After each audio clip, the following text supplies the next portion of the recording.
हमें रात के वक्त हिल्डिगर स्टेट दिखाई जाती है जहाँ पे हमारी लैला उसको कोई कहीं पे लेके जा रहा था। वो सोचती है वो साइको मेरा फादर, वो तो सच में मर्सीलेस है, लेकिन ये तो रिडिकुलस है। अभी मैं जंगल में बेहोश हुई थी, लेकिन मेरे जागते ही उसने मुझे अपने ऑफिस में बुला लिया, जो कि मेरे कमरे से बहुत ज़्यादा दूर है। और क्या वो सच में मुझे दौड़ा दौड़ा के मारना चाहता है?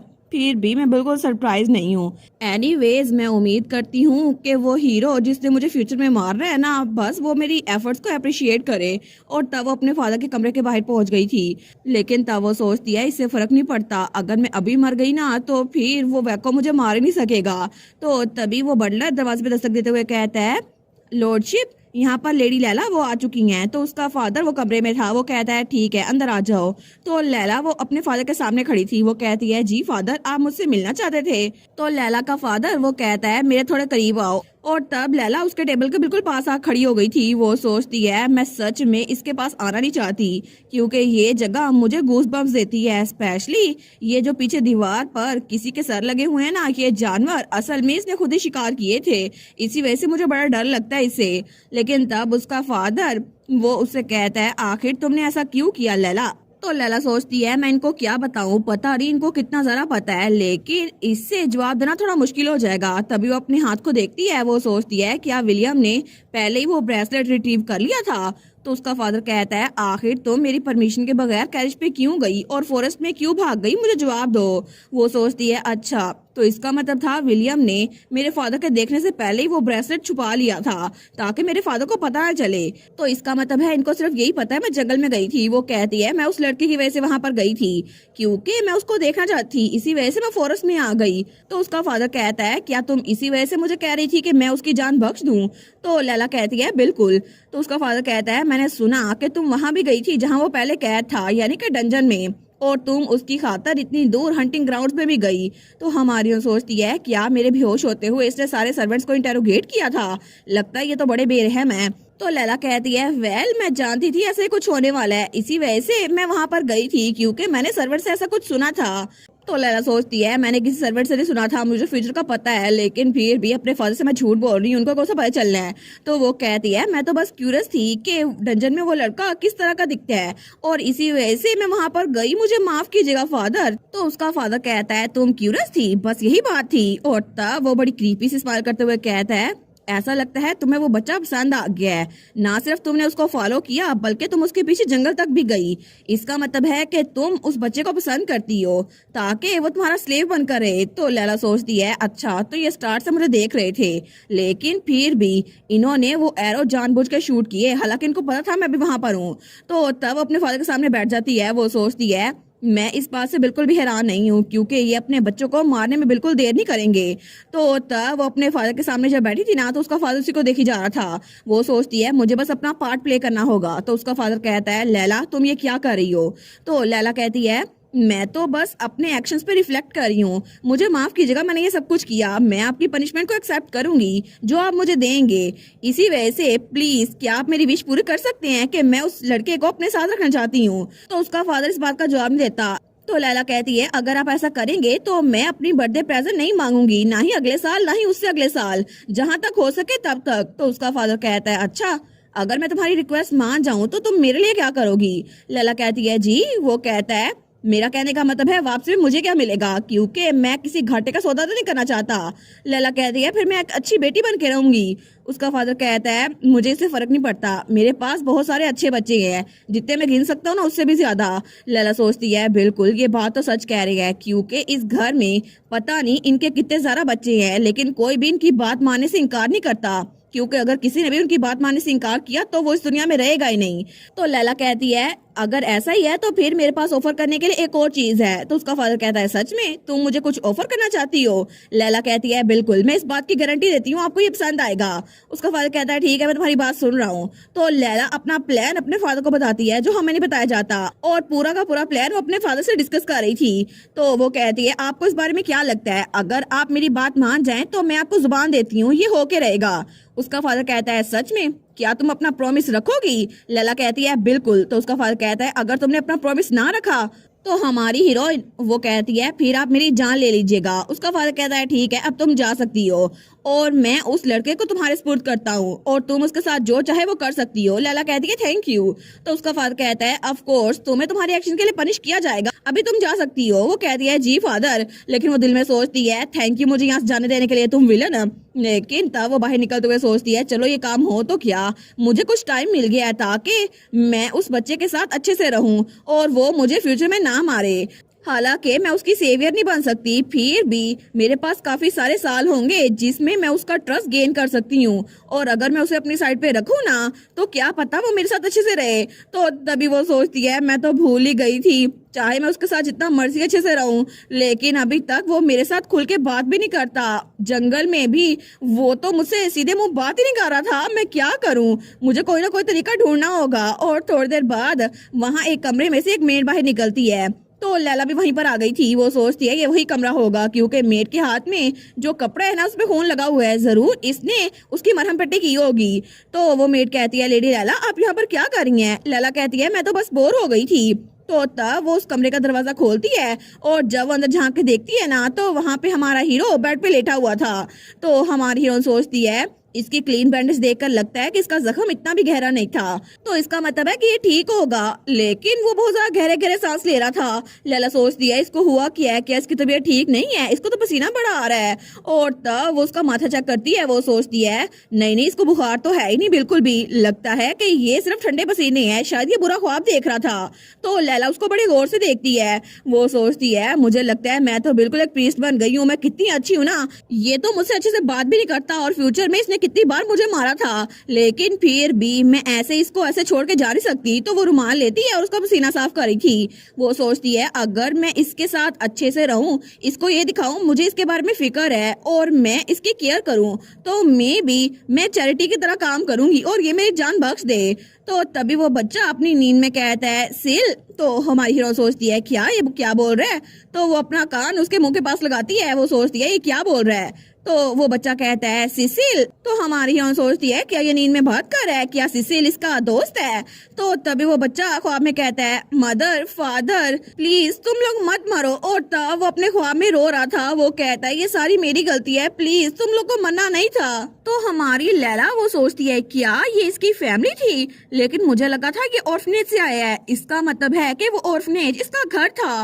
वो तो बहुत ज्यादा शॉक हो गई थी। तभी वो दरवाजा खोलती है और वहां से बाहर भाग जाती है।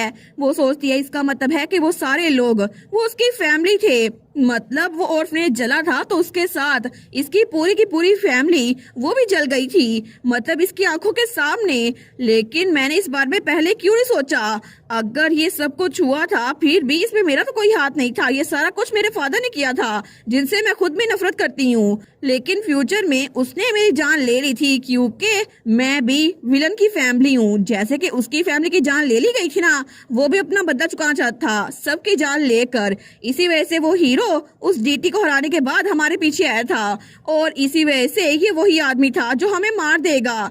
तो वो सोचती है मैं मरना नहीं चाहती, मैं बिल्कुल भी मरना नहीं चाहती। और तब वो वहां नीचे झुक जाती है। वो अपने ख्वाब में ये सब कुछ देख रही थी। तो तभी वो पीछे देखती है तो वो आग उसके इर्द गिर्द भी फैल रही थी। वो सोचती है क्या उसे ऐसा ही फील हुआ होगा, क्योंकि ये सारी मेमोरीज उसे कभी नहीं भूल सकती कि उसकी फैमिली को उसके सामने ही जान से मार दिया गया। लेकिन ये बच्चा क्या ये इसी वजह से रो रहा था और उसके ख्वाब में भी वो बच्चा उसके सामने रो रहा था। लेकिन तब हमें अगली सुबह का सीन दिखा जाता है और हमारी लैला का कमरा। तो वो आंखें मलते हुए उठ के बैठती है। वो सोचती है अच्छा तो ये ख्वाब था, और तब उसकी आंखों में आंसू आ रहे थे। वो सोचती है सच में मुझे उस इंसान के लिए हमदर्दी महसूस हो रही है जिसने मुझे बहुत बार मारा है। आई गेस मुझे तो सच में कोई प्रीस्ट ही बनना चाहिए। तो वहां पर उसकी मेड आते हुए कहती है मिस आप उठ गई। हमारी कहती है मैरी गुड मॉर्निंग।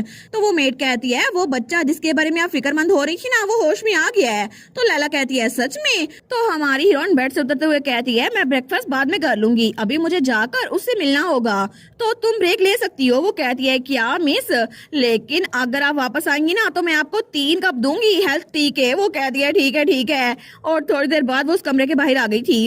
वो सोचती है मैंने तो इस बारे में सोचा ही नहीं कि मैं अगर उसके पास जाऊंगी जब वो होश में होगा तो मुझसे सही से बात करेगा या फिर नहीं। मेरी जान तो बड़ी कीमती है, अगर उसने मुझे अभी मार दिया नहीं अभी तक वो हीरो नहीं बना, वो मुझे मार नहीं सकता। और मैं ये तो कर ही सकती हूँ उससे बात करना, क्योंकि मैंने विलन से डील भी कर ली है। ये तो कुछ भी नहीं है जिसको मैं हैंडल ना कर सकूं। और उसके फादर ने जो कहा था तुम मुझे क्या दे सकती हो, तो तभी वो बड़ी हिम्मत करके दरवाजा खोलती हुए कहती है, अहम, क्या कोई अंदर है? तो वो बच्चा कोई जवाब नहीं देता। तो लैला कहती है हेलो, तो फिर भी वो बच्चा इसको इग्नोर ही कर रहा था। हमारी हीरो सोचती है ये जवाब क्यों नहीं दे रहा। वो कहती है तुम्हारी चोट कैसी है, क्या ये दर्द हो रही है, क्या तुम अनकंफर्टेबल हो? लेकिन वो बच्चा फिर से उसको इग्नोर कर रहा था। लैला सोचती है ये फिर से बार बार मुझे इग्नोर कर रहा है। डॉक्टर ने कहा था इसकी चोट जल्दी ठीक हो जाएगी, लेकिन चलो देखती हूँ कब तक ये मेरी बात का जवाब नहीं देता। वो उससे बड़े सवाल पूछती है तुम्हारी चोट कैसी है, क्या ये दर्द कर रही है, क्या तुमने ब्रेकफास्ट किया, और तुम अगर हिल नहीं सकते तो मेरा नाम लेकर किसी भी सर्वर से कोई बात कह देना,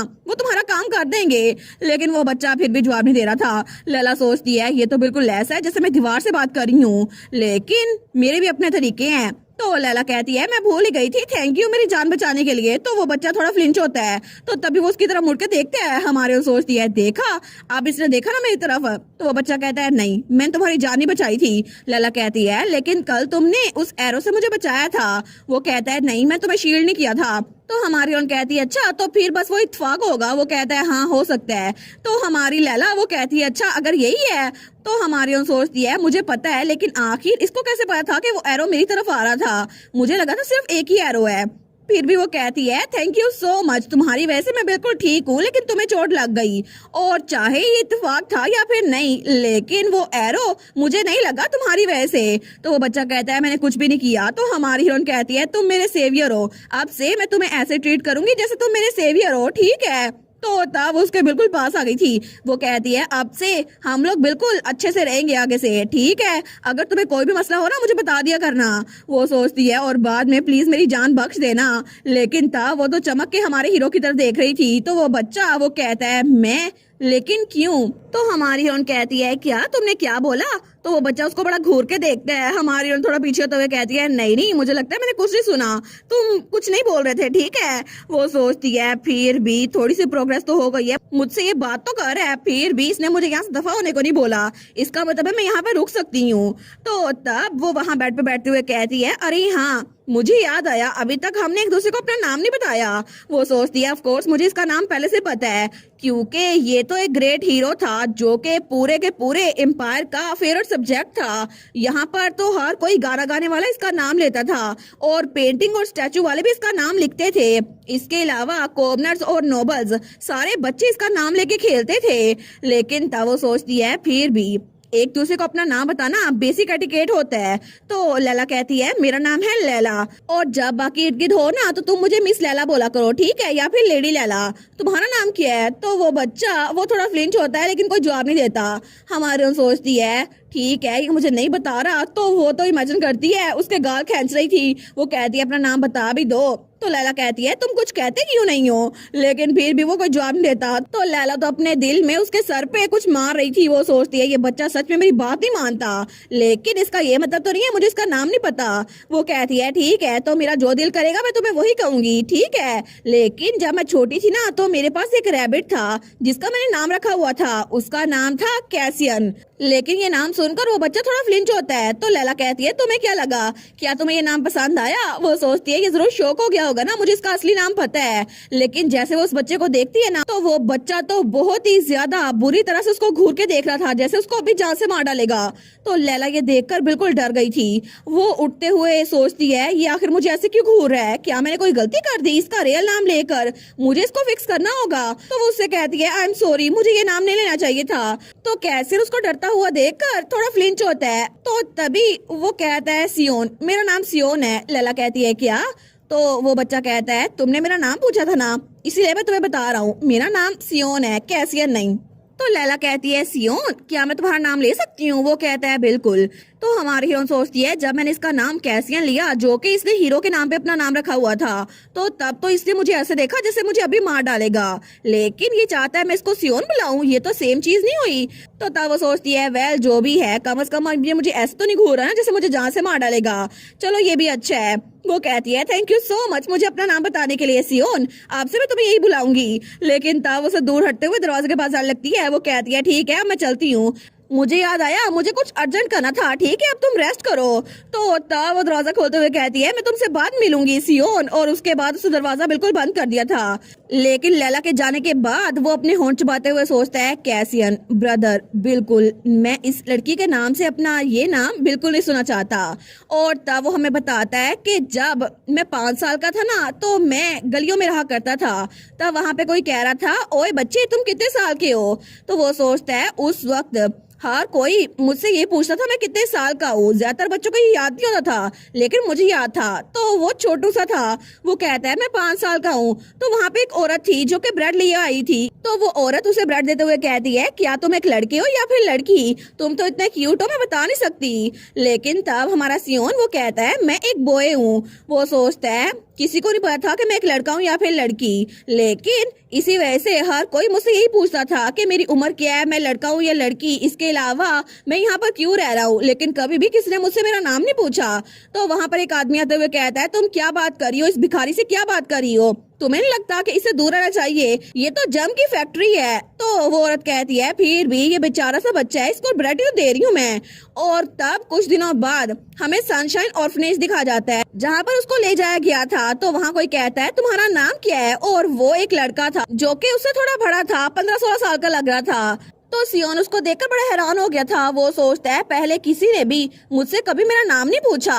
तो तब वो कहता है भिखारी, मेरा नाम भिखारी है। तो उसके सामने जो लड़का खड़ा था वो कहता है क्या ये किसी का नाम नहीं होता। तो सियोन कहता है क्या ये नाम नहीं होता, तो फिर मेरा नाम होगा जम फैक्ट्री या फिर डर्टी लिटिल ट्रैश या फिर फिल्थी। तो उसके सामने जो लड़का था वो कहता है बस कर दो, ऐसा कोई नाम नहीं होता, इसका मतलब तुम्हारे पास कोई नाम नहीं है ना। और उसके कान ही बंद कर देता है।